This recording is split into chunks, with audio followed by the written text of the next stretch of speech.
ഷെക്കൈന പ്രേക്ഷകർക്കെല്ലാം ആശംസകളും പ്രാർത്ഥനകളും. സെപ്റ്റംബർ 28 ശപിക്കപ്പെട്ട ദിനം. എന്തുകൊണ്ട്? ഭ്രൂണഹത്യാ ദിനമായിട്ട് ഓർക്കുന്ന, പ്രോത്സാഹിപ്പിക്കുന്ന ദിനം. അത് ശപിക്കപ്പെട്ട ദിനമാണ്. ജീവൻ ദൈവത്തിൻ്റെ ദാനം, ദൈവത്തിൻ്റെ സമ്മാനം എന്ന സങ്കീർത്തകന്റെ വാക്കുകൾ നമുക്ക് ഓർക്കാം.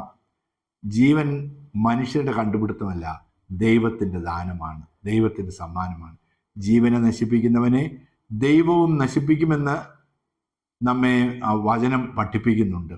ഈ ജീവനെ നശിപ്പിക്കുന്ന ഒരു കാലഘട്ടത്തിൽ നാം ജീവിക്കുകയാണ്. ഒരു വർഷം 4 കോടി കുഞ്ഞുങ്ങളാണ് ഉദരത്തിൽ വെച്ച് കൊല്ലപ്പെടുന്നത്. ഒരു യുദ്ധമുണ്ടാകുമ്പോൾ ലോകത്തിൻ്റെ എല്ലാ ഭാഗത്തു നിന്നും മുറവിളികൾ ഉയരാറുണ്ട്. അവിടെയെല്ലാം പ്രതിരോധങ്ങൾ ഏർപ്പെടുത്താറുണ്ട്, ഉപരോധം ഏർപ്പെടുത്തും, അവരെ ഇല്ലാതാക്കും.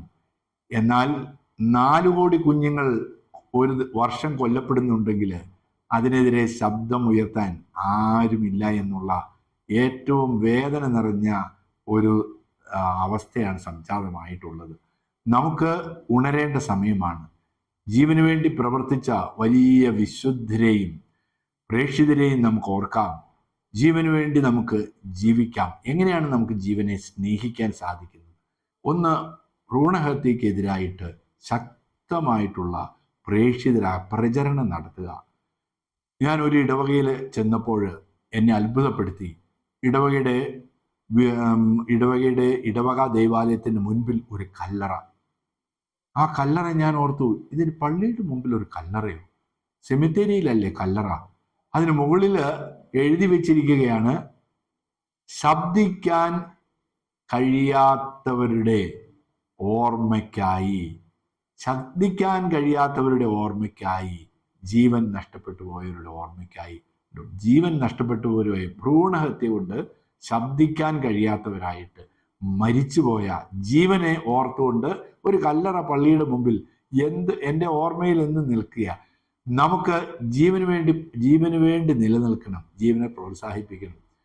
ഹ്യൂമാന വീത്തെ എന്ന അപ്പസ്തോലിക പ്രബോധനം മാർപ്പാപ്പ ബോളാറാമൻ മാർപ്പാപ്പ പുറത്തിറക്കിയപ്പോൾ അതിനെതിരെ ശക്തമായിട്ട് പ്രതിരോധിച്ച ഒരു യൂറോപ്യൻ സമൂഹമുണ്ട്. പ്രബോധനത്തിൽ മാർപ്പാപ്പ പറഞ്ഞു, ജീവനെ തൊട്ട് കളിക്കരുതെന്ന്. ജീവനെ തൊട്ട് കളിച്ച യൂറോപ്യൻ സമൂഹം ജീവനില്ലാതെ പിടയുകയാണ്.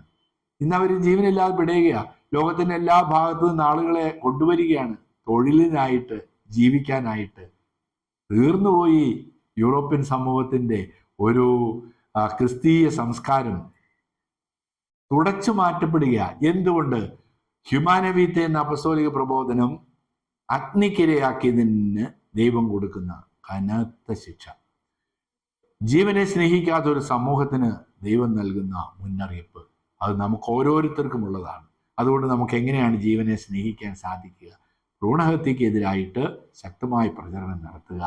അത് പാപമാണ്, അനീതിയാണെന്ന് നാം പഠിപ്പിക്കുക. നമുക്ക് ജീവനെ പ്രോത്സാഹിപ്പിക്കുക കൂടി ചെയ്യണം. എങ്ങനെയാണ് ജീവനെ പ്രോത്സാഹിപ്പിക്കുക? 25 വയസ്സിന് മുമ്പ് നമ്മുടെ കുഞ്ഞുങ്ങളുടെ വിവാഹം നടക്കട്ടെ. ഒരു വീട്ടിൽ ഏറ്റവും കുറഞ്ഞത് 3 കുഞ്ഞുങ്ങളെങ്കിലും ഉണ്ടായിരിക്കണമെന്ന് തീരുമാനമെടുക്കട്ടെ. നമുക്ക് കുഞ്ഞുങ്ങൾ ഉണ്ടാകാൻ പ്രോത്സാഹിപ്പിക്കുക. കുഞ്ഞുങ്ങൾ ഉണ്ടാകാൻ പ്രോത്സാഹിപ്പിക്കുന്ന സംഘടനകളെ പ്രാർത്ഥന വഴിയും സാമ്പത്തികമായിട്ടും സഹായിക്കുക. ഷെക്കൈന TV-യിലൂടെ നമുക്ക് ലഭിക്കുന്ന വലിയ പ്രോത്സാഹനത്തിന് എല്ലാവരും പ്രോത്സാഹനം നൽകുക. അങ്ങനെ നമുക്ക് ജീവന് വേണ്ടി നിൽക്കാം, ജീവനെ സംരക്ഷിക്കാം. ഞാൻ വന്നിരിക്കുന്നത് ജീവനുണ്ടാകുവാനും അത് സമൃദ്ധമായി ഉണ്ടാകുവാനുമാണ് എന്ന് പറഞ്ഞ ഈശോയുടെ വാക്കുകൾ ഹൃദയത്തിൽ സൂക്ഷിക്കാം. ജീവൻ ദൈവത്തിൻ്റെ ദാനം, ദൈവത്തിൻ്റെ സമ്മാനം.